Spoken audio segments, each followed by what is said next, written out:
There is a particular cruelty in a hope that dies not with a bang, but with the slow, gnawing silence of indifference. Hope had been a flickering candle flame in the hollow of Alara's chest for months, a tiny, stubborn light she had cupped her hands around, shielding it from the winds of scorn and the biting frost of rejection. But tonight, that flame was extinguished, not by a storm, but by the calm, measured words of the man who had once promised her a lifetime of warmth. The finality of it left not ash, but a shard of ice where the light had been. She stood before the pack council of the silver moon, her worn wool cloak doing little to ward off the chill that seeped from the packed earth floor of the great hall. The cold was more than the late autumn air. It was in the eyes that watched her, 100 pairs of eyes reflecting the harsh glare of the torches. They saw not a woman, but a shame, a burden.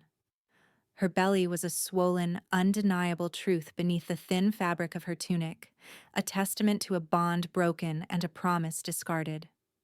Jorik, the Alpha's son and the father of her unborn child, stood beside the crackling central fire, its light glinting off the polished silver clasp of his new leather jerkin. He did not look at her. His gaze was fixed on Lyra, the lithe, sharp-featured female at his side, whose hand rested possessively on his arm. Lyra's belly was flat, her future unencumbered. She was the daughter of a neighboring Alpha, a strategic alliance, a worthy mate. Ilara was nothing. A scullery maid he had tumbled in the hayloft, whispering of moonbeams and forever. Those whispers had curdled into the accusation she now faced. Alpha Valerius, Jorik's father and the iron-fisted leader of their pack, cleared his throat. The sound echoed in the tense silence. Ilara, you were given a choice: to renounce the child, to give it to the community to be raised without claim, and you would be permitted to stay, to work, to earn your place again. His voice was devoid of malice, which was somehow worse. It was the voice of a man balancing an account book, and she was a debt to be settled. Earn my place. The words were acid in her throat. Her place had been promised at Yorik's side. Her place was to be the mother of his heir. She looked at Yorik then, a desperate final plea. His eyes, the color of a summer sky she had once loved, finally flickered toward her. They were cold now, distant as a winter horizon. There was no recognition, no regret, only irritation, annoyance at this untidy loose end. That single glance was the final puff of air that snuffed out her candle flame. I will not renounce my child, Ilara said, her voice surprisingly steady. It felt as if it belonged to someone else, a woman made of stone and sorrow. A tremor started in her hands, and she clenched them into fists at her sides, hiding them in the folds of her cloak. He is all I have. Lyra let out a delicate, scornful laugh. It is all you have. Jorik has a pack to lead. He has me. He has no need for a weak-blooded bastard. The word struck Ilara with the force of a physical blow. She flinched, her hand flying instinctively to her stomach, a shield against the venom. She could feel the faint, fluttering movement within, a tiny life unaware of the cold world awaiting it. That flutter was her strength. It was the only reason she was still standing. Valerius nodded, his expression grim. Then you have made your choice. By the law of the Silver Moon Pack, an unclaimed whelp and its mother have no place within the territory. You are a drain on resources, a mark of shame upon our name. You are to be gone by sunrise. If you are found on our lands after the sun clears the eastern ridge, you will be hunted as a rogue. The sentence was passed. There were no gasps of outrage, only murmurs of assent. She was an inconvenience erased. She saw the relief on Yorik's face, the triumphant smirk on Lyra's. This was their clean slate. She was the slate. Wiped clean. Thrown away. No one offered her food for the journey. No one offered a warmer cloak. Her few meager belongings had already been bundled and left outside the great hall's doors, a pathetic little pile of rags. She turned, her back straight, and walked toward the exit. Each step was a battle against the trembling in her legs. She did not run. She would not give them the satisfaction of seeing her break. As she pushed open the heavy oak doors, a blast of frigid wind assaulted her, carrying the scent of pine and coming snow. The world outside was a canvas of deep indigo and silver starlight, beautiful and terrifyingly vast.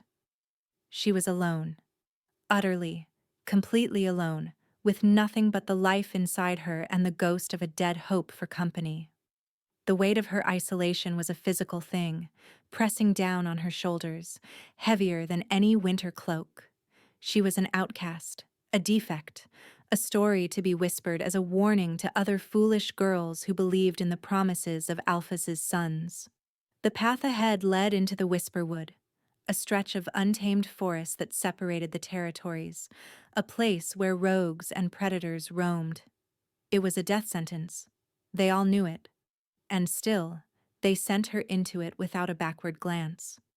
She adjusted the thin strap of her bundle on her shoulder, pulled her hood tighter around her face, and took her first step into exile.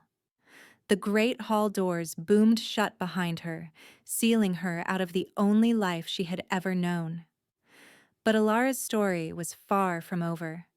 If you're captivated by tales of second chances and fated redemption, make sure you're subscribed so you don't miss what happens next. The silence that followed was absolute, broken only by the mournful sigh of the wind through the skeletal branches of the trees. The world had rejected her. Now she had to survive it. The forest floor was a treacherous carpet of slick, decaying leaves and hidden roots that seemed to reach up to trip her. For 2 days, Alara walked, fueled by a desperate, primal instinct to protect the child she carried. The small pouch of dried meat and hard bread she had managed to hoard was long gone. Hunger was a dull, constant ache in her belly, a hollow counterpoint to the vibrant life kicking within her. The Whisperwood lived up to its name. The wind soughed through the dense canopy, creating murmurs that sounded like voices, like warnings. Every snap of a twig sent a jolt of terror through her, her head whipping around, her heart hammering against her ribs. She was prey here, weak, slow, a perfect target. By the 3rd day, the promised snow began to fall. It started as gentle flakes, melting on her eyelashes, but soon became a thick, swirling curtain of white, obscuring the path and leaching the warmth from her bones. The cold was a relentless thief, stealing the feeling from her fingers and toes, seeping deep into her marrow. Her cloak, damp and heavy, offered little protection.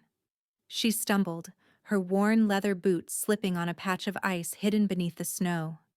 She fell hard, the impact jarring through her body, and a sharp cry of pain and fear escaped her lips.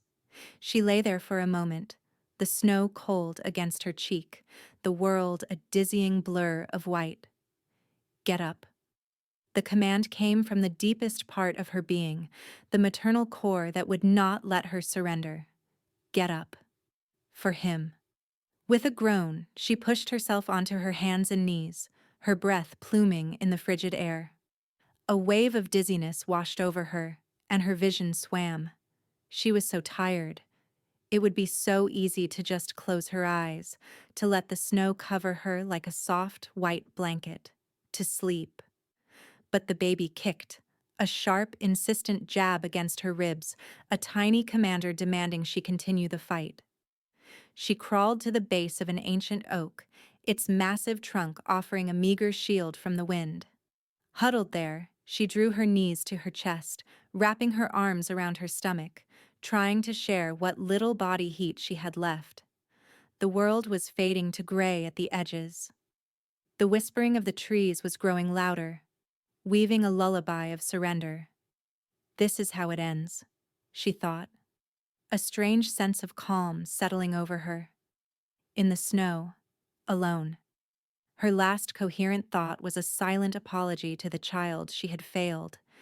And then, there was only darkness. A different kind of darkness. Not the absence of light, but the presence of something vast and powerful. She was vaguely aware of a scent, rich and primal, of pine needles after a storm, of damp earth, and of something else. Something uniquely masculine and powerful. Warmth. A profound, impossible warmth was seeping into her, chasing away the deadly chill. It felt like sinking into a hot spring, a blissful release of tension and pain. She drifted, suspended in this comforting sensation. Was this death? It was far gentler than she had imagined. A sound rumbled near her, a low growl that vibrated through the ground and into her bones. It was not the growl of a predator poised to strike, but something deeper, more complex, protective. Then, a touch. A hand, large and calloused, brushed the snow from her face with surprising gentleness. The touch was electric, sending a shiver through her that had nothing to do with the cold. She fought her way up from the depths of unconsciousness, her eyelids heavy as stones. When she finally managed to pry them open, the world was a blur. She could make out a shape looming over her, a silhouette against the swirling snow. It was massive, broad-shouldered, radiating an aura of raw power that was both terrifying and strangely reassuring. Her vision cleared for a fleeting second. She saw a man's face, framed by dark hair dusted with snow. His features were stark, carved from granite, with a strong jaw and a mouth that looked as if it had forgotten how to smile. But it was his eyes that captured her.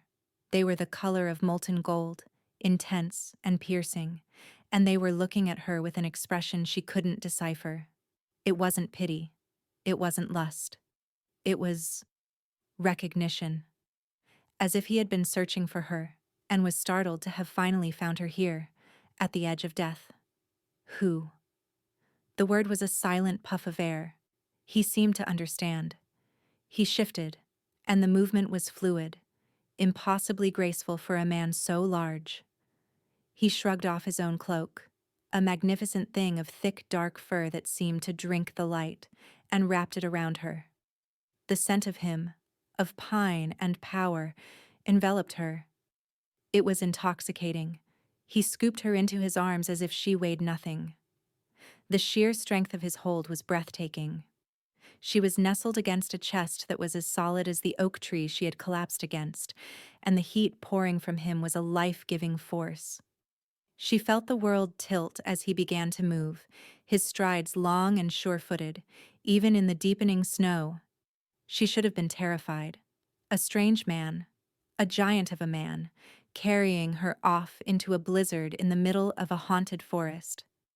But all she felt was a profound sense of safety, a feeling so foreign it was almost painful. She rested her head against his chest, the rhythmic thud of his heart a steady drumbeat beneath her ear.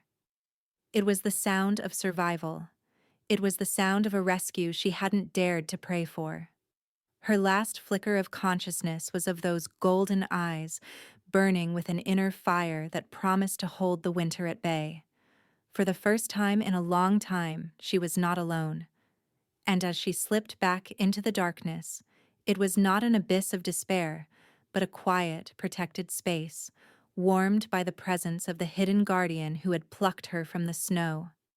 Alara awoke to the crackle of a fire and the scent of roasting herbs.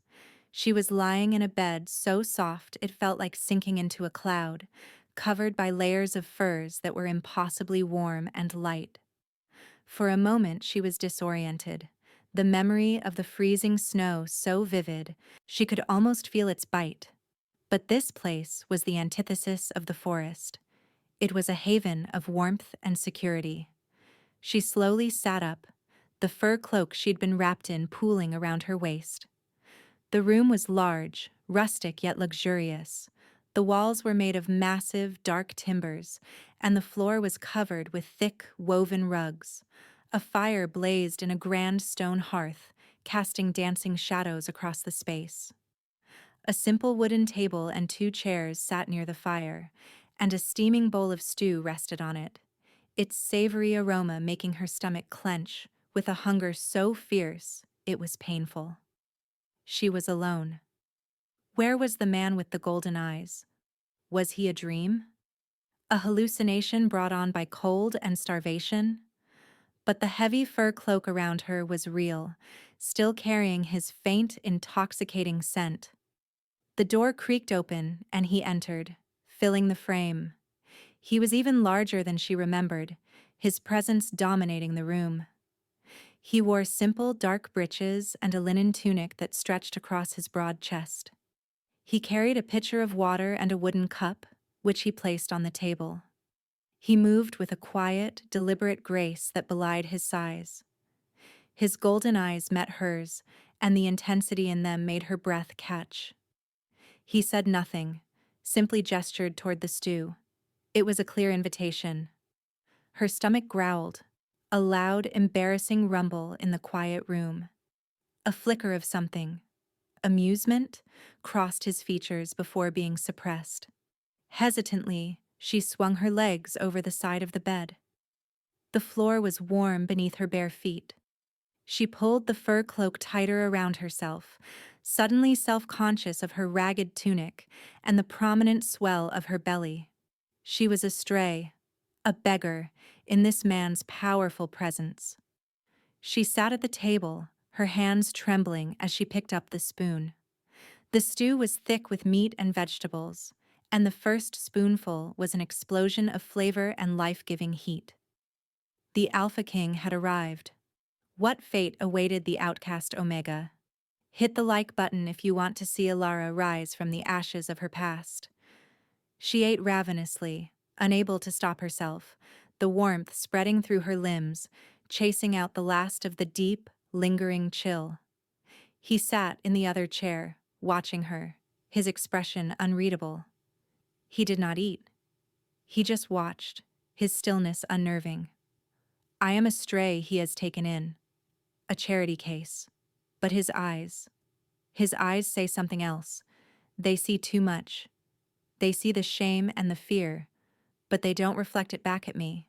They reflect something else, something like value. When she had scraped the bowl clean, he pushed the cup of water toward her. She drank deeply, the cool liquid soothing her raw throat. Finally, she found her voice, though it was raspy and weak. Thank you. He gave a slight, almost imperceptible nod. His silence was a wall, and she didn't know how to breach it. Where am I? My hunting lodge, he said. His voice was a low, deep rumble, like stones shifting in a riverbed. It vibrated through her, a sound of authority and ancient power. You are in the Blackwood territory.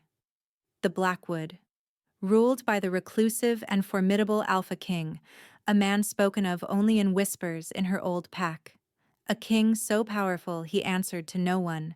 They said he was more beast than man, that his lands were savagely protected, and that trespassers were never seen again. A new wave of fear, cold and sharp, pierced through the comfort of the warm room. She had been found by one of his patrols. This man was likely a warrior, a scout. She was a rogue, an intruder. I meant no harm, she stammered, her hand going to her belly. I was cast out. I was just trying to pass through.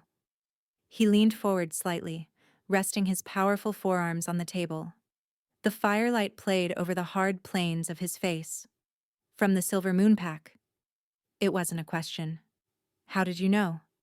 Their scent is on you. Faint. But it's there, along with the scent of fear and betrayal. His perception was unnerving. He saw everything. A few days later, once she had regained some of her strength, she was moved from the lodge. A carriage arrived, opulent and grand, pulled by 4 of the largest black horses she had ever seen. The man with the golden eyes, he had not yet given her a name, rode alongside. They traveled for a day, climbing higher into the mountains, until a fortress emerged from the mists. It was not a castle of delicate spires and fantasy, but a bastion of power, carved from the very mountain it stood upon. Dark, formidable stone rose to meet the sky, its walls impossibly thick, its gates forged of black iron. This was the heart of the Blackwood, the seat of the Alpha King. She was led through halls of stone and shadow, past guards who stood silent and watchful as statues.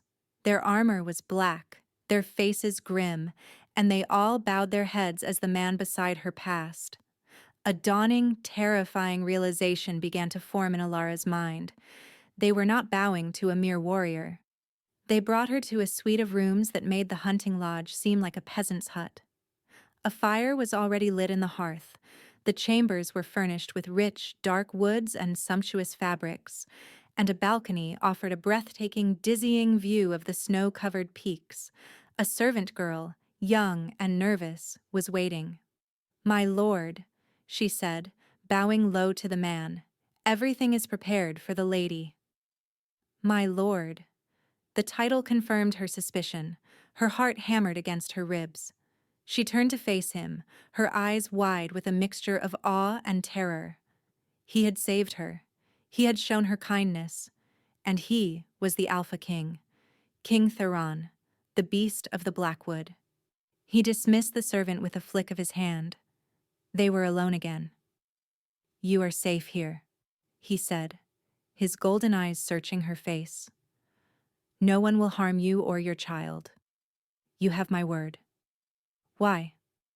The word escaped her, a whisper of disbelief. "Why are you doing this?" He stepped closer, and she had to fight the urge to retreat. He was power incarnate, a force of nature contained in the shape of a man. He stopped just before her, close enough that she could feel the heat radiating from him. He lifted a hand, and for a terrifying second she thought he meant to strike her. Instead, his fingers gently brushed a stray lock of hair from her cheek. His touch was feather-light, yet it sent a jolt of lightning through her entire body. "Because," he said, his voice a low, intimate rumble that was meant for her alone, "in a world of fading embers, I will not stand by and watch a flame like yours be extinguished." Life in the Blackwood Citadel was a disorienting blend of quiet solitude and overwhelming luxury. Alara was given everything she could possibly need: warm clothes made of the finest wool and softest velvet, food that was both plentiful and delicious, and the constant, reassuring warmth of a fire in her hearth. The servants were respectful but distant, following the lead of their silent king. They called her "my lady" and attended to her needs with quiet efficiency, but a chasm of status and experience lay between them. She was an outsider, a stray taken in by their formidable ruler, and no one seemed to know quite what to make of her. She spent her days in her chambers, often sitting by the window, watching the snow fall over the jagged peaks, a prisoner in a gilded cage. It was safe. It was warm, but it was not home. The only person she had any real contact with was King Theron. He would visit her once a day, usually in the evening. He would bring her a tray of food himself, dismissing the servants with a silent gesture. They would sit at the small table near her fire, and the ritual was always the same. She would eat, and he would watch, his golden eyes missing nothing. His presence was a paradox. It was comforting and intimidating all at once. He was the reason for her safety, the guardian who had pulled her from the jaws of death, yet he was also the absolute ruler of this harsh, powerful land, a king, and she was less than nothing, a cast-off from a lesser pack, carrying another male's child. The shame of it was a constant companion.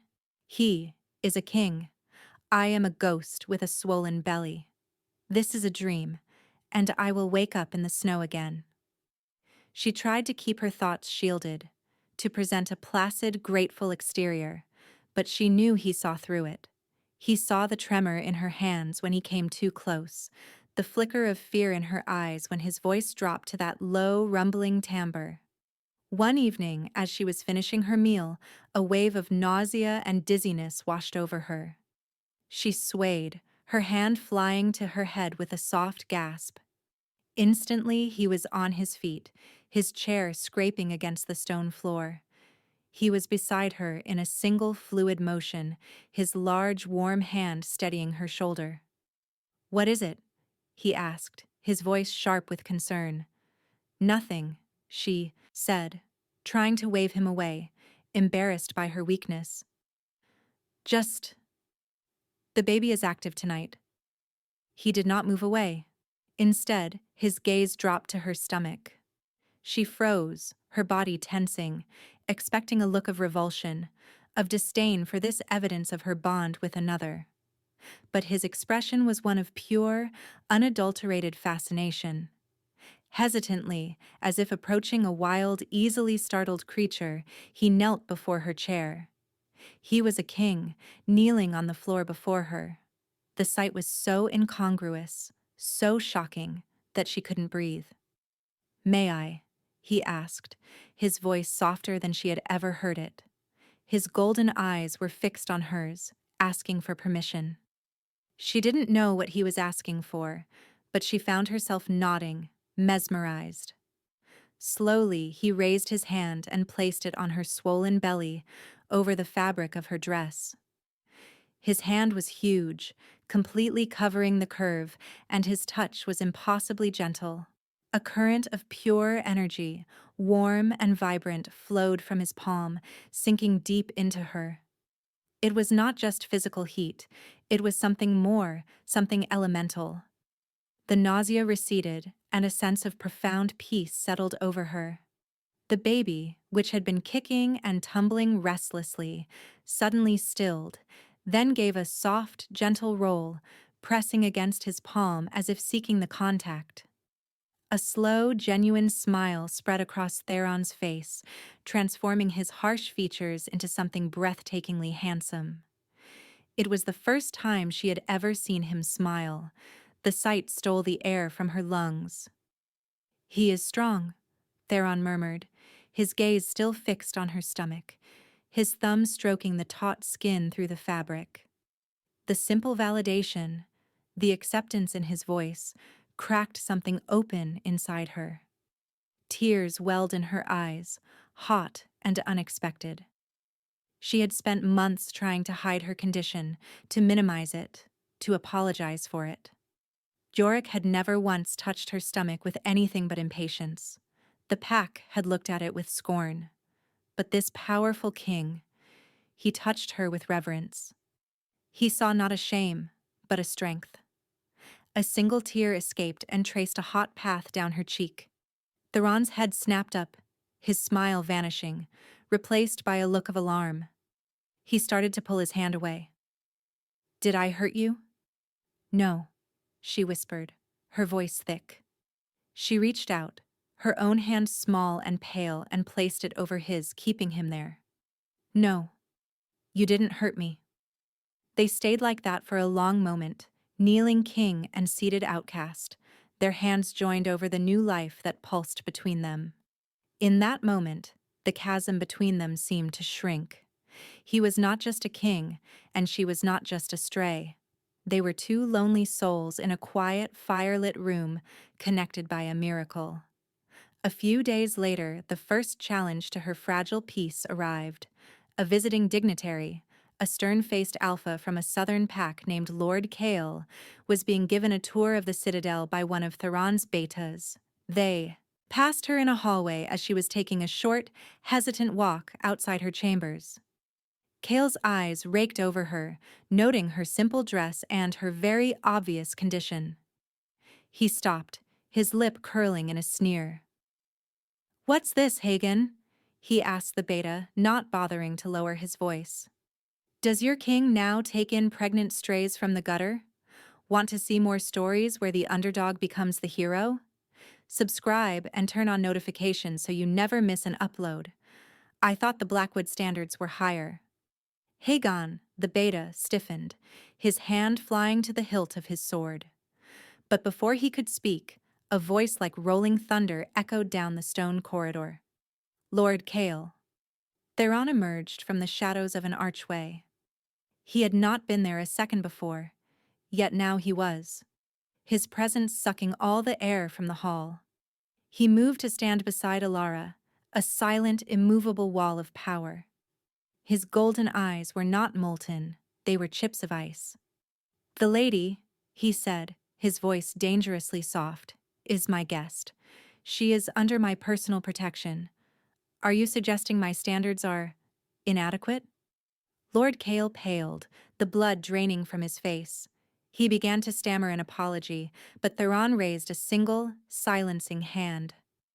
"You will apologize to her." The command was absolute. Kyle, a proud alpha in his own right, looked as if he'd been ordered to swallow poison. He turned to Alara, his eyes filled with humiliation and resentment. "My apologies, my lady," he forced out through clenched teeth. "Her name," Theron's voice cracked like a whip, "is Ilara." "My apologies, Lady Ilara," Kyle repeated, his gaze fixed on the floor. "See that it does not happen again," Theron said, his voice a final, dismissive threat. He placed a hand on the small of Ilara's back, a gesture that was both supportive and possessive, and guided her away, leaving Lord Kale and the Beta standing frozen in the hallway. He walked her back to her rooms in silence. When they were inside, he closed the door and finally spoke, his voice losing its icy edge. "He will not trouble you again." She looked at him, her heart a wild bird in her chest. He had defended her. He had claimed her, publicly, as his. He had forced another alpha to grovel at her feet. "Thank you," she whispered. He simply nodded, but his eyes held hers for a long moment, and in their golden depths, she saw a fierce, burning protectiveness that left her breathless. He was her guardian, her king, and she was beginning to feel something for him that was far more dangerous than gratitude. The Citadel, once a prison of stone and solitude, began to feel more like a sanctuary. Theron's public defense of her had shifted the atmosphere. The servants' gazes were no longer just curious, they held a new respect. Hagan, the Beta who had witnessed the confrontation, now bowed his head to her whenever they passed, a gesture of deference she never would have expected. But as the external walls of her isolation crumbled, the internal ones grew higher. Her own feelings were a tangled mess of gratitude, fear, and a burgeoning affection that terrified her.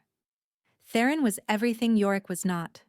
Strong, honorable, protective, and kind in his own silent way. He saw her, truly saw her, in a way no one ever had. But she was carrying another male's child. A permanent living reminder of her past, of her foolishness, of her bond to a man who had thrown her away. How could a king, a powerful alpha, ever truly accept that? She was damaged goods, tainted. He is noble. He is kind. But this is pity, a king's charity. When the child is born, what then? Will he send us away? Find a quiet cottage for us at the edge of his lands? The thought is a knife in my heart. I am starting to want to stay. I am starting to want him. Her internal turmoil must have been plain on her face. Theron grew more watchful, his golden eyes often studying her with a deep, searching intensity when he thought she wasn't looking. He started spending more time with her, not just bringing her meals, but staying, sitting in silence by the fire as she did her mending or simply rested. The silence between them was no longer a wall, but a shared space, comfortable and freighted with unspoken emotion. One evening, he brought a small, intricately carved wooden box with him. He placed it on the table in front of her. "For the child," he said.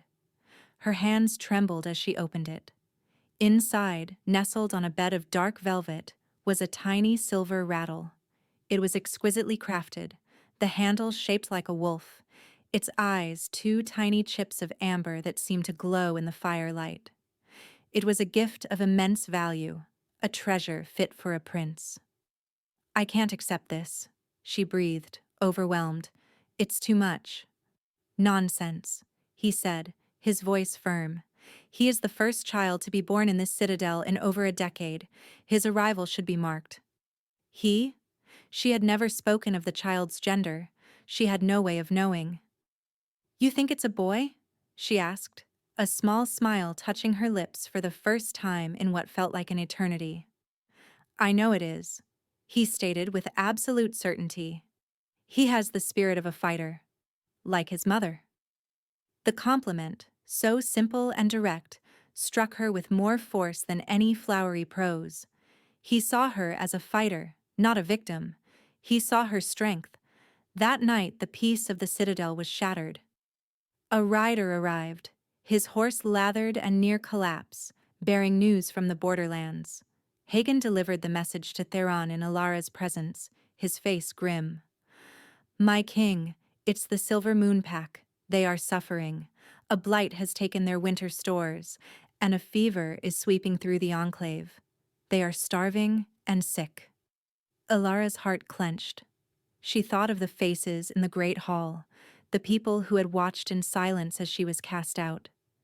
She should have felt a sense of righteous satisfaction, of cosmic justice. Instead, she just felt a hollow sadness. She thought of the children, the elders, the ones who had no say in the Alpha's politics. Theron's expression was hard, unreadable. They are not our concern. Valerius sealed his borders to us long ago. There is more, my king, Hagen said, his gaze flickering nervously toward Alara. Jorik, son of Valerius, is with the delegation at the border. He claims his mate was stolen. He is demanding her return, along with his heir. The room went cold. Alara felt the blood drain from her face. Jorik. Here. He had come for her, but not out of love, out of desperation. A child, especially one with alpha blood, was a valuable commodity, a future leader, a bargaining chip. And her association with the powerful Blackwood king made her a prize he now wanted to reclaim. He claims I stole you? Theron's voice was a low, deadly growl. A dangerous energy began to radiate from him, a palpable wave of fury that made the very air in the room feel thin. He threw you to the wolves. He has no claim. He is citing the old law, Hagen continued, the law of first bond. He says she is his, that you are holding her against her will, and that the child is the property of the Silver Moon Pack. Theron was silent for a long moment, his jaw clenched so tightly a muscle jumped. The fury was still there, a storm gathering just beneath the surface, but his eyes, when they turned to Alara, were filled with a different kind of fire. It was the look of a male whose most precious possession was being threatened. For the first time, Alara saw the true, untamed Alpha King, the beast of the legends, and all of it, all of that terrifying power was focused on her protection. The narrative shifted. He wasn't just her protector, he was her champion. And Jorik was not just a memory, he was a clear and present threat, not just to her, but to the fragile, impossible hope that was beginning to grow in her heart. Shift to Theron's POV. The name, Jorik, was like poison on the air. Theron watched Alara's face, saw the color drain from it, saw the old fear return to her eyes, and a rage unlike anything he had felt in years rose in him, hot and black. He wanted to ride to the border and tear the pathetic Alpha's son limb from limb. He wanted to erase the memory of the male who had hurt her, who had put that shadow in her eyes. He dares. The coward who threw her away now comes crawling back, not for her, but for what she represents, a connection to me. He thinks to use her, to use my... He cut the thought short. He had not yet put a name to the feeling that had consumed him since he found her in the snow. He had been alone for so long, encased in the ice of a past betrayal. His first mate, chosen for him in a political alliance, had tried to sell his secrets to his enemies. He had exiled her, and in doing so, had exiled his own heart. He had ruled his kingdom with cold efficiency, never allowing anyone to get close. His pack was prosperous, secure, but without a Luna, it was without a heart. And then he had found her. A scent on the wind, a flicker of life in a dying storm. He had been drawn to it, a pull so primal and absolute it had shaken him to his core. Finding her, half frozen and pregnant but with a spirit that still burned with defiance, was like finding a lost piece of his own soul.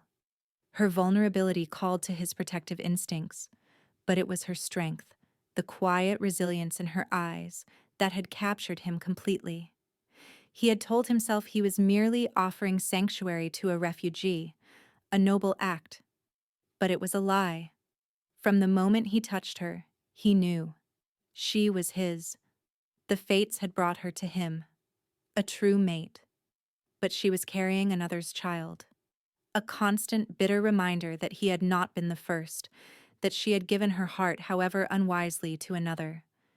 Yet, when he touched her belly, when he felt the life within, he felt no jealousy, only a fierce, possessive need to protect them both. The child was hers, a part of her, and therefore he would be his to raise, to love, to claim as his own heir. This whelp Yorick had no idea what he was challenging. He was not just challenging an alpha king for a piece of territory. He was challenging a male for his mate and his son. He was challenging fate itself. And for that, he would know a world of ruin. The news of Yorick's arrival hung in the air like a shroud. The fragile peace Alara had found was shattered, replaced by the cold dread of the past reaching out to reclaim her. For 2 days, the citadel was a hive of quiet, tense activity. Guards moved with a new urgency, their faces grim. Theron was consumed by meetings with his council, his betas, and the patrols from the border. He did not visit her, and his absence was a hollow ache in her chest, feeding her deepest fears. Ilara's journey from rejection to royalty is a testament to the power of resilience. If this story speaks to you, drop a comment below sharing your thoughts. Was he reconsidering? Was the trouble she brought with her too great a price? A king had to think of his kingdom. A rogue female carrying another pack's heir was a political nightmare. Perhaps he would decide it was simpler to just give Yorick what he wanted. The thought made her physically ill. She couldn't go back. She would rather die in the snow than return to the pack that had discarded her, to the male who had looked at her with such contempt. She would not let her son be raised in a place of such coldness, to be used as a pawn by a father who had not wanted him. The fear was a poison, seeping into her, whispering all the old insecurities. She was worthless, a burden, a mistake. She caught her reflection in the dark glass of the window. A pale, haunted woman with fear in her eyes and a belly that proclaimed her shame to the world.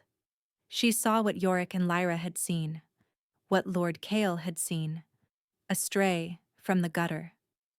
On the 3rd night, the door to her chambers opened. It was Theron. He looked weary, the lines around his eyes deeper than before, but the fire in their golden depths burned as brightly as ever. He carried no food tray. He simply entered, closed the door, and stood there, watching her. "He is still there," she whispered, her voice barely audible. "He is," Theron confirmed. "He has brought his father, Valerius, and a handful of their best warriors. They have made a formal petition. They are camped at the Shadow Pass." "What do they want?" she asked, though she already knew. "They want you. And the child." He took a step closer. "Valerius claims you are a corrupting influence, that I have bewitched you. Yorick claims his heart aches for his lost love." The bitter sarcasm in his voice was unmistakable. "He says he made a mistake, that he was pressured by his father. He begs for your return." The lies were so blatant, so self-serving, they almost made her laugh. A hysterical, broken sound bubbled in her throat. Jorik didn't have a heart to ache. He had a stone in his chest where it should be. Ilara. Theron's voice was low, serious. He crossed the room and stood before her, forcing her to look up at him. The choice must be yours. The old law is complicated. A claim of first bond, even one that was broken, carries weight among the packs. If I refuse them outright, if I simply slaughter them as every instinct demands, it could be seen as an act of tyranny. It could give my enemies an excuse to form an alliance against me. But if you choose to stay, if you renounce him before witnesses, then his claim is ash. They would have no legal ground to stand on. He was giving her a choice. Her. The woman who had never had a choice in her own life. She had been chosen by Yorick, then unchosen. She had been judged by the council and cast out. Her fate had always been in the hands of others. Now, this powerful king was placing her destiny, and in part, his own, squarely in her hands. The old fear, the ingrained instinct to submit, to cause no trouble, rose up in her. It would be so easy to go back, to accept her miserable lot. It would save this kind, honorable man from a political crisis. It would be the path of least resistance. She looked down at her hands, twisting in her lap. She was so tired of fighting. Then, a sharp, powerful kick from within. A reminder, a command. This wasn't just about her anymore. It was about the future of the fierce little soul she carried. It was about a life free from scorn and indifference. It was about giving her son a father worthy of him. A father like the man standing before her now. Her head snapped up, the fear in her eyes replaced by a blaze of defiant fire.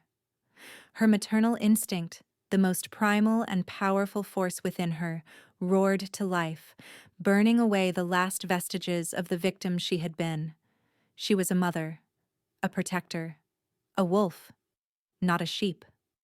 She placed a hand over her stomach, a gesture that was no longer one of fear, but of ownership, of power. "No," she said, her voice clear and strong, echoing in the quiet room. "I will not go back." Relief, profound and overwhelming, washed over Theron's face. It was as if he had been holding his breath, waiting for her answer. "I choose to stay," she continued, meeting his intense gaze without flinching. "I renounce Yorick, son of Valerius. I renounce the Silver Moon Pack. He has no claim on me, and he has no claim on my son." The last two words were spoken with a ferocity that surprised even her. "My son." Theron's lips curved into a slow, dangerous smile. It was not the warm, gentle smile she had seen before. This was the smile of a predator whose prey had just been confirmed. "Then we will give them their answer," he said.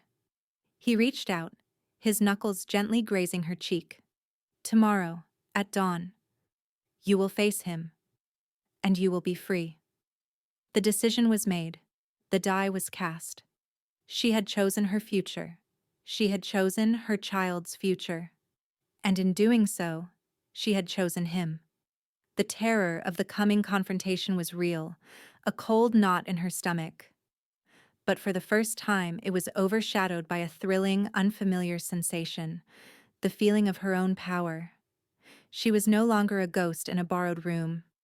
She was Ilara of the Blackwood, and she was ready for the fight. The air at the Shadow Pass was thin and sharp, tasting of iron and snow.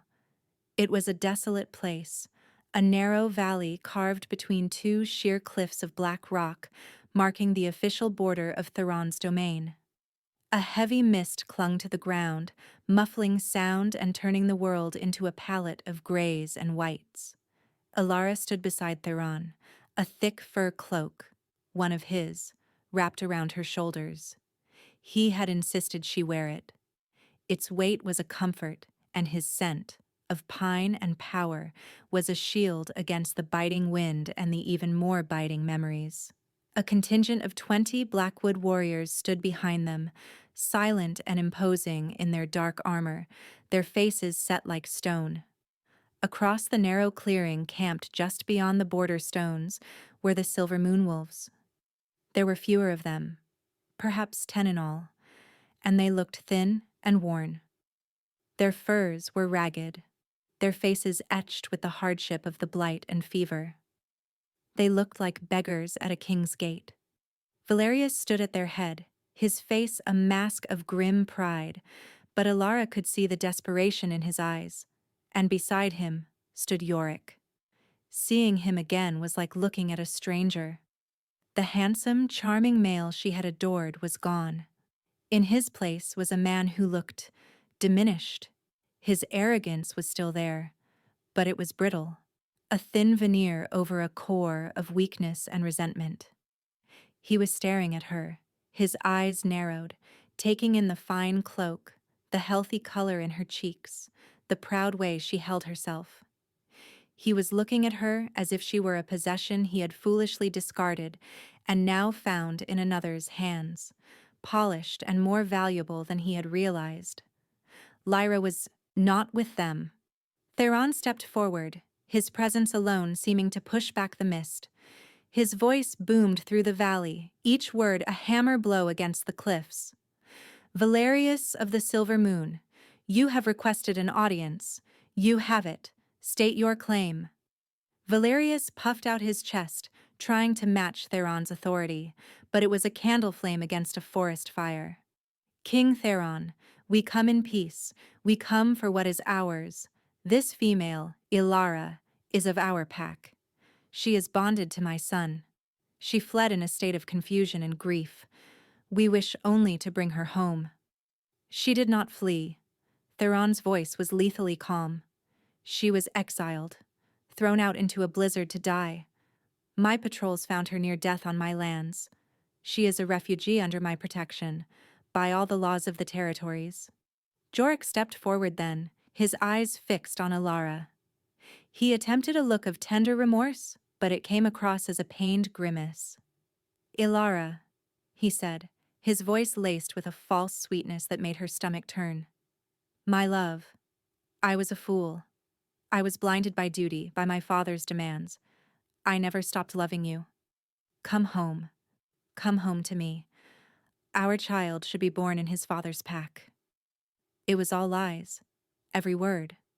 She felt Theron tense beside her, a low growl rumbling in his chest, but he remained silent, honoring his promise.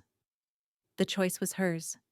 This was her moment, her confrontation. She took a step forward, away from the protective shadow of Theron's body. The silver moon wolves all stared at her. She was the focal point of this entire standoff, the outcast, now holding the power. She met Yorick's gaze directly and let him see the absolute absence of feeling in her eyes. There was no love, no hate, only a vast cold emptiness where her affection for him used to be. "There is no us, Yorick," she said, her voice clear and carrying in the still air. "You made your choice in the Great Hall. You chose a title. You chose an alliance. You chose Lyra. You did not choose me, and you did not choose this child." She placed a hand on her belly. "This is my child, not yours. You have no claim on him." Yorick's face twisted in fury, the mask of remorse falling away to reveal the ugly truth beneath.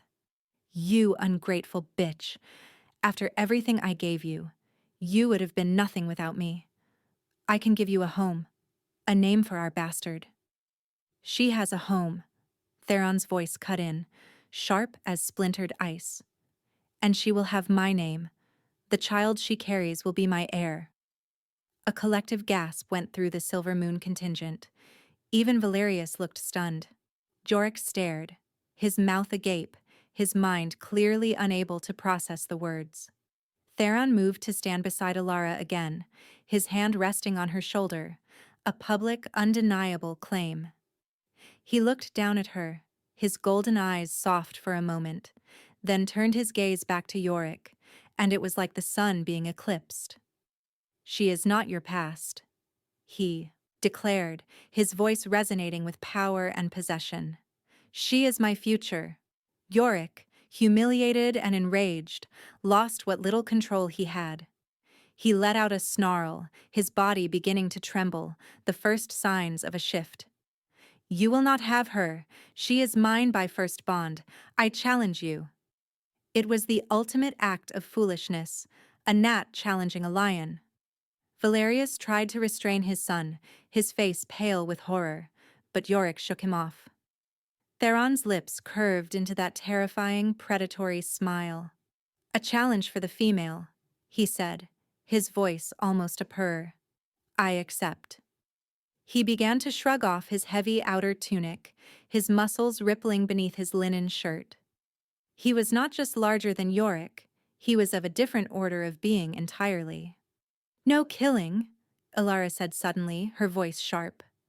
Theron paused, looking at her, a question in his eyes. "He is not worth it," she said, her gaze flicking to Yorick with disdain. "Humiliation is a fate worse than death for a male like him. Banish him. Let him live with what he has lost." Theron studied her for a long moment, then gave a slow, deliberate nod. An agreement. A promise. He turned back to Yorick. "As the lady wishes." The fight was brutal and short. Yorick shifted into his wolf form, a large gray wolf, impressive by Silver Moon standards. But then Theron shifted. It was not a transformation, it was an eruption of power. He grew, his bones cracking and reforming, black fur sprouting until a colossal black wolf stood in his place. He was half again as large as Yorick, a creature of nightmare and legend, his golden eyes glowing with an unholy light. Yorick's wolf whimpered, its tail tucking between its legs, but it was too late to back down. The black wolf was on him in a flash of shadow and fury. There were snarls, a yelp of pain, and then it was over. Theron's wolf had Yorick's pinned to the ground, its massive jaws around the smaller wolf's throat, not closing, but holding him immobile, a clear display of utter dominance. He held him there for a long, agonizing moment, letting the humiliation sink in, letting all the witnesses see the pathetic display. Then he released him. Yorick's wolf scrambled back, bleeding from a dozen shallow cuts, and shifted back into a naked, shivering man. Theron shifted back as well, standing tall and unmarked, the king in all his glory. He walked to Ilara's side, his eyes never leaving Yorick's. "You are banished from these lands," Theron declared. "If you or any of your pack set foot across this border again without invitation, you will be destroyed. Go. And live with the knowledge that everything you threw away, I will cherish." He then turned his back on them completely, a gesture of ultimate contempt. He looked at Ilara, his expression softening. He was wounded. A long gash on his forearm was bleeding freely, but he seemed not to notice. He knelt before her, in the snow, in front of his warriors and her former pack, took her hand, his touch gentle despite the power thrumming through him. "Ilara," he said, his voice for her alone, "will you be my Luna, my queen? Will you let me be a father to your son?" Tears streamed down her face, but they were tears of joy, of release. "Yes," she whispered. "Yes." He brought her hand to his lips, sealing the vow.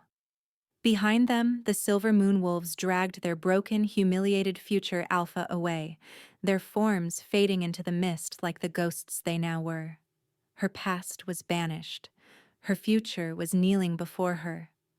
The journey back to the Citadel was a triumphant procession. The Blackwood warriors, who had been stoic and silent on the way to the pass, were now filled with a quiet, fierce pride. Their king had claimed his Luna. Their future was secure. This is the kind of transformation we all dream about. Share this video with someone who needs to hear this story of second chances. They looked at Ilara not as a stray, but as the vessel of that future, their queen. She rode in the opulent carriage, Theron beside her. He had insisted his personal healer tend to the gash on his arm, and now it was bandaged in clean linen. But it was the only sign of the battle that had taken place. He sat beside her, his powerful frame filling the space, his nearness a source of constant, reassuring warmth. He had not let go of her hand since he had taken it at the pass. His thumb stroked gently over her knuckles, a simple, repetitive gesture that spoke volumes. It spoke of possession, of tenderness, of a promise made and a future begun. When they arrived, the entire citadel was waiting. The news had traveled ahead of them. Servants, guards, council members. They lined the grand entrance hall, and as Alara entered on Theron's arm, they all went down on one knee, a wave of deference and acceptance that washed over her, erasing the last lingering shadows of her past. In that moment, she was no longer the outcast from Silver Moon. She was the chosen Luna of the Blackwood. The weeks that followed were a whirlwind of quiet change. Her chambers were expanded, adjoined to the king's. Her wardrobe was filled with gowns befitting a queen, made of rich velvets and silks in deep jewel tones that Theron seemed to favor. But the true change was within her. The fear that had been her constant companion for so long had vanished, replaced by a deep, abiding sense of peace and belonging. She was home. The time of her confinement drew near. The baby grew heavy within her, and her steps became slower, more deliberate. Theron was a constant presence at her side. He catered to her every whim, bringing her strange foods she craved in the middle of the night, rubbing her aching back, reading to her by the fire in the evenings. He spoke more now, sharing stories of his kingdom, of his people, of his own lonely past. He told her of his first mate, of her betrayal, and the deep wound it had left on his trust. "I vowed I would never allow another to get that close," he confessed one night, his voice a low rumble as he gazed into the flames. "I built walls of stone around this citadel, and walls of ice around my heart. And then you came, a storm-tossed sparrow, and you flew right over them all without even trying." He looked at her then, his golden eyes burning with an emotion so raw and powerful it made her ache. "You healed a part of me I thought was long dead, Alara." When her labor began, he did not leave her side. He held her hand through every contraction, his strength flowing into her. He wiped the sweat from her brow and murmured words of encouragement, his voice a steady anchor in her sea of pain. The healers and midwives bustled around them, but he was her focus, her rock. Her son was born just after dawn, with a lusty cry that echoed the promise of a new day. He was perfect, with a dusting of dark hair and eyes that, when they opened, were not the sky blue of Yorick's, but a deep, startling gold. Theron's eyes. Alara stared, her heart filled with a wonder that was almost too great to bear. The healers murmured about old magic, about the strength of a true mate bond, how a chosen sire's spirit could mark a child, claiming him as his own. Theron took the baby from the midwife, his large, scarred hands impossibly gentle as he cradled the tiny, squirming bundle. He looked down at the child, and the fierce, formidable Alpha King dissolved, leaving only a father, his face filled with a love so pure and profound it was breathtaking. "Kaelin," he murmured, tracing the baby's cheek with one finger. "It means mighty warrior." He looked at Alara, his eyes shining with unshed tears. "Our son, Kaelin of the Blackwood." He placed the baby in her arms, and the tiny mouth latched on, suckling with a fierce strength that belied his size. Theron sat on the edge of the bed, his arm around her shoulders, his other hand stroking his son's head. They were a family, whole and complete. The shame of the child's conception was washed away, rewritten by the fierce, unconditional love of the man who had chosen to be his father. Her transformation was complete. She had arrived at the Blackwood Citadel a broken, terrified refugee, pregnant and alone. Now she was a queen, a mother, a beloved mate. Her perceived defect, the pregnancy that had seen her cast out, had become the very cornerstone of her new life, the catalyst that had created this beautiful, perfect family. The boy, her son, was not a mark of shame. He was a prince, the heir to a kingdom, and the living symbol of a love that had bloomed in the harshest of winters. The melancholy that had clung to her for so long was finally gone, burned away by the warmth of Theron's love and the fierce, bright flame of her own. She was no longer a victim of her story. She was the author of a new one. The bond between them, already forged in adversity and affection, deepened in the quiet, sleepless nights of new parenthood. It was in the shared glances over Kaylin's bassinet, in the way Theron would take the baby from her arms when she was exhausted and pace the floor with him, his deep voice humming ancient lullabies until the child slept. It was a partnership, easy and natural. The formal mating, the ceremony that would forever mark them as one in the eyes of their people and their gods, was set for the first full moon of spring. Until then, they existed in a sacred, private bubble of family. One night, as Alara was nursing Kaylin by the fire, Theron came to sit beside her. He watched them for a long time, an unreadable expression on his face. "There is something I have not told you," he said finally, his voice quiet. "About the night I found you." She looked at him, her heart giving a little flutter of apprehension. "I was not on a random patrol. For days I had been feeling a pull, a restlessness in my spirit I could not explain. My wolf was agitated, pacing the borders of my mind, demanding we run. I thought it was a premonition of an attack, a threat to my lands." He paused, his golden eyes intense. But the feeling was not one of danger. It was a longing, a homing instinct. That night, the storm was a bad one, and my counsel urged me to stay within the citadel. But I could not. The pull was too strong. I shifted, and I ran into the storm, following a scent on the wind that no one else could detect. A scent of wood smoke, and sorrow, and incredible strength. It led me to you. He reached out and cupped her cheek, his thumb stroking her skin. "The fates did not lead me to a refugee, Alara. They led me to my mate, to the other half of my soul. I knew it the moment I saw you." The revelation settled over her, not as a shock, but as a truth she had already known in the deepest part of her heart. The instant safety she had felt in his arms, the inexplicable connection, the way her son had been born with his eyes, it all made sense. They were fated. "I felt it too," she admitted, her voice a whisper. "The moment you touched me, I thought it was just gratitude, relief. But it was more. It felt like coming home." The night of the full moon arrived, clear and cold. The world outside was bathed in silver light. The ceremony was a private one, held in the ancient heart of the citadel, a circular chamber open to the sky, with a massive heart tree growing in its center. Only the council and a few trusted guards were present. Alara wore a simple gown of deep blue velvet, and Theron wore traditional black leathers. Kaylin slept soundly in a ceremonial bassinet near the fire.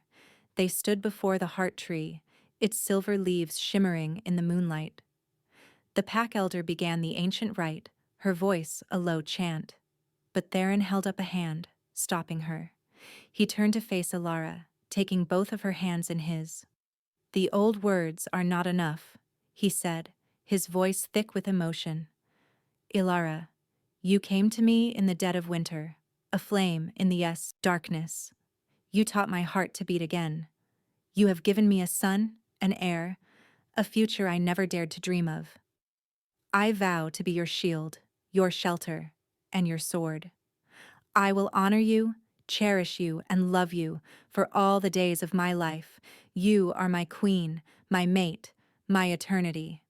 Tears of pure happiness tracked down her cheeks as she looked up at her magnificent king. "Theron," she began, her voice trembling, "you found me when I was nothing. You saw worth in me when I saw only shame. You gave me a home, a family, and a love I never knew existed. You are my king, my protector, my heart. I vow to stand by your side, to be your counsel and your comfort. I am yours, completely and forever." He leaned down and captured her lips in a kiss that was both tender and fiercely possessive. It sealed their vows, a silent promise that transcended words. Then came the final part of the rite, the marking. He lowered his head, his teeth grazing the sensitive skin where her neck met her shoulder. She arched into him, offering herself freely. The bite was sharp, a fleeting moment of pain that was instantly replaced by a wave of pure ecstasy. A golden light seemed to explode behind her eyes, and she felt the bond between them snap into place, a tangible, unbreakable connection that echoed in her very soul. She felt his thoughts, his emotions, his boundless love for her pouring into her. When he pulled back, she did the same, her own teeth sinking into the strong column of his throat, marking him as hers. His power, ancient and vast, flooded her senses, but instead of being overwhelmed, she felt completed. They were one, whole.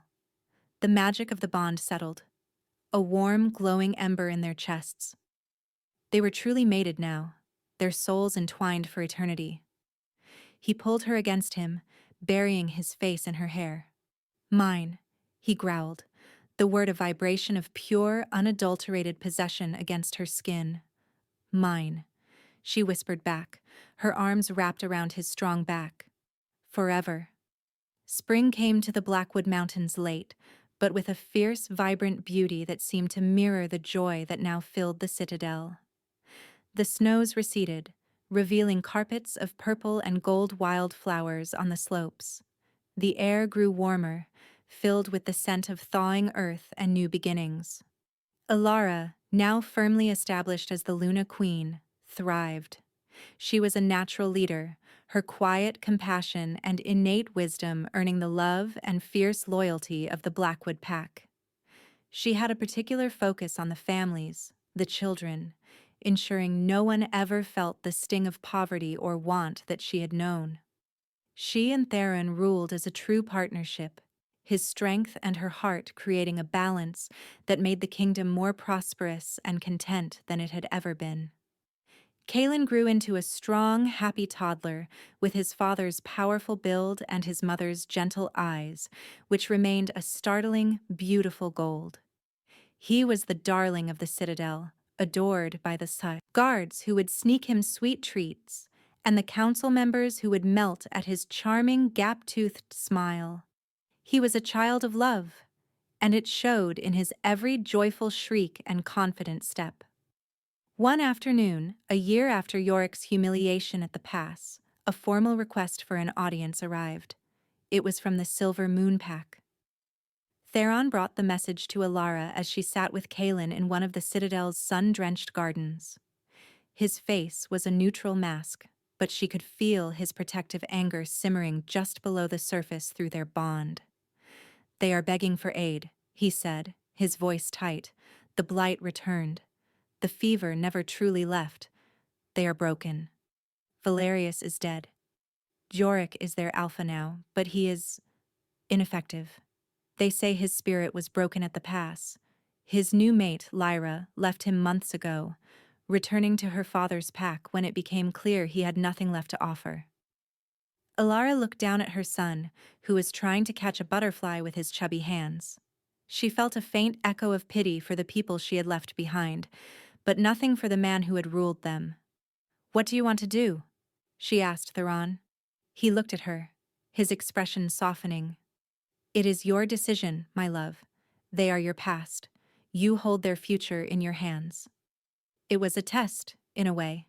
A chance for her to exact revenge, to turn her back on them as they had turned on her. The old Alara, the frightened, hurt girl, might have been tempted. But she was not that girl anymore. She was a queen. "We will grant them aid," she said, her voice calm and assured. "We will send grain and healers, not for Yorick's sake, but for the children, for the families who had no say. No child should starve because of the pride of a foolish alpha. Theron smiled, a slow, proud smile that made her heart sing. I knew you would say that, he murmured, leaning down to kiss her. Your heart is why I love you. The delegation from Silver Moon arrived a week later. They were led not by Yorick, but by an old beta she vaguely remembered, a man with weary, humbled eyes. Yorick was too proud or too ashamed to come himself. They were brought to the great hall of the Blackwood Citadel, a hall far grander and more imposing than the one in which she had been condemned. Alara sat on a throne beside Theron's, Kaelin playing at their feet with the silver rattle his father had given him. She wore a gown of deep emerald green, a simple silver circlet on her head. She was no longer the shivering outcast in a threadbare cloak. She was a vision of power and grace. The Silver Moon Beta and his companions entered, and their eyes widened at the sight of her.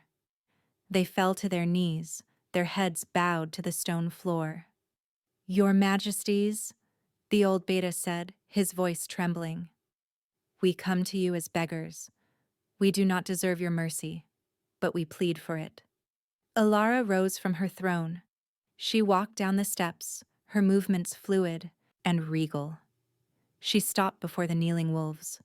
Rise, she commanded, her voice not harsh, but firm.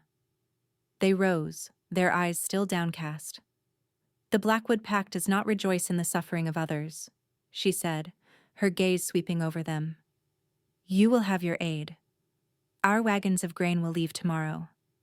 Our healers will accompany them. They will help you rebuild. The relief on their faces was palpable. The old Beta looked up at her, tears in his eyes. Thank you, my queen. You are more merciful than we had any right to expect. Mercy is not a weakness, Alara said, echoing a sentiment Theron often expressed. It is the strength of those who have enough to give. See that you remember that. She turned and walked back to her throne, the audience concluded. It was a perfect callback, a moment of transformed meaning. The last time she had stood before a pack's leadership, she had been the one on her knees, begging for mercy. Now she was the one granting it. She had not just survived. She had triumphed. That evening, she and Theron stood with Kaelin on the balcony of their chambers, watching the sun set behind the mountains, painting the snow-capped peaks in hues of orange and pink. Before we close out this chapter, let me know in the comments, do you believe that sometimes rejection is the universe's way of redirecting us towards something better? I'd love to hear your perspective. Kaelin, nestled safely in his father's arms, pointed a tiny finger at the moon, which was just beginning to rise. Moo, he said, his voice filled with wonder. Theron chuckled, a deep, happy sound. Yes, little wolf, the moon.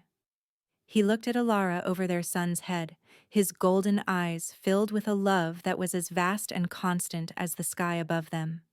They were a true family, forged not just by fate, but by choice, by healing, and by a love that had turned rejection into redemption. The past was a ghost, its power to harm her gone forever.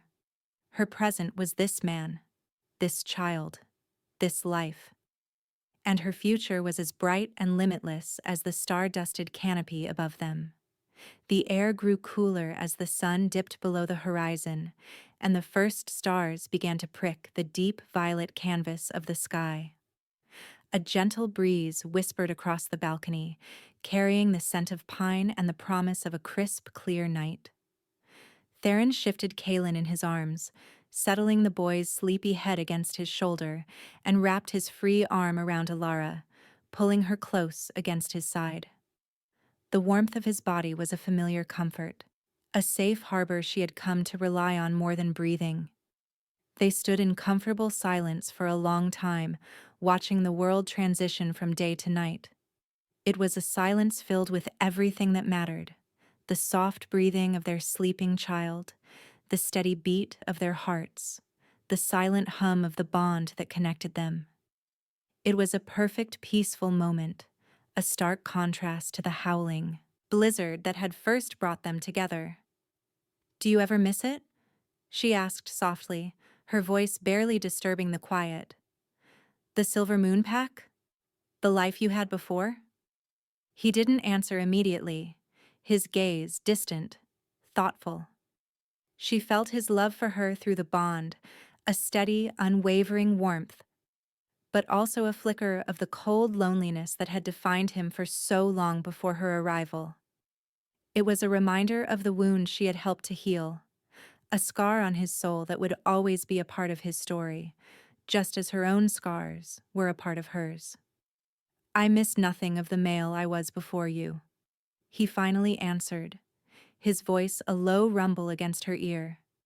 He was a king, but his castle was a tomb. He was powerful, but his heart was stone. He ruled, but he did not live.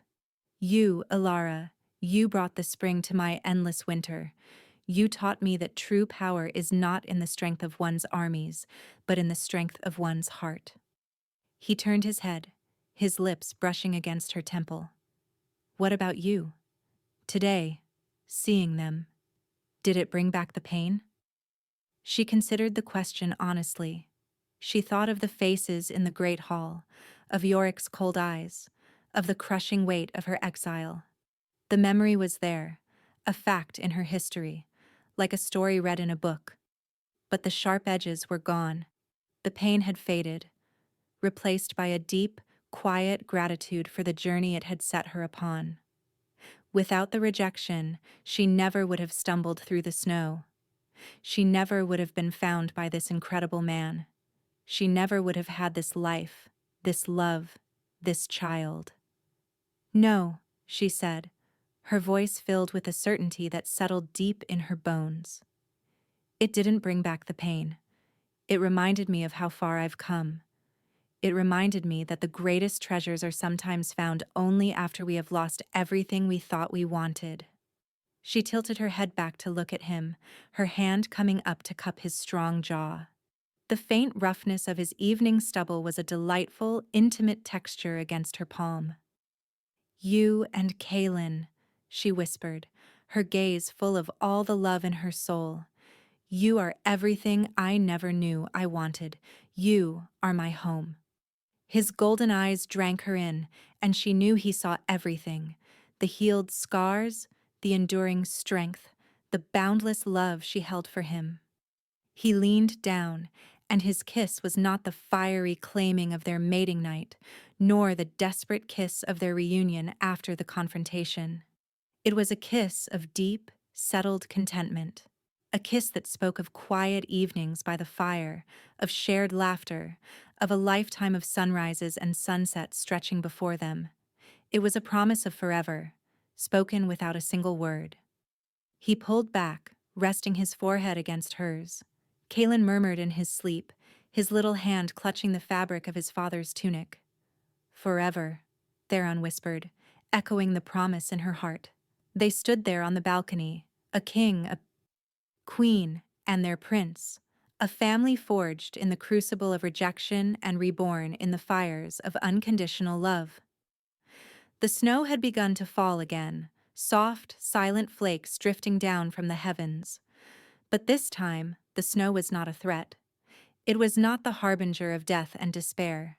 It was a beautiful, peaceful blanket, settling over a kingdom that was safe and warm. It was a benediction, a soft white curtain falling on the end of one story and the beautiful, endless beginning of another. The outcast was a queen. The rejected was cherished. And the lonely king had found his heart, safe and sound, in the keeping of the woman and the child he would protect for all of his days. The world could be cold and cruel, but here, in his arms, she would always be warm. She would always be loved. She would always be home.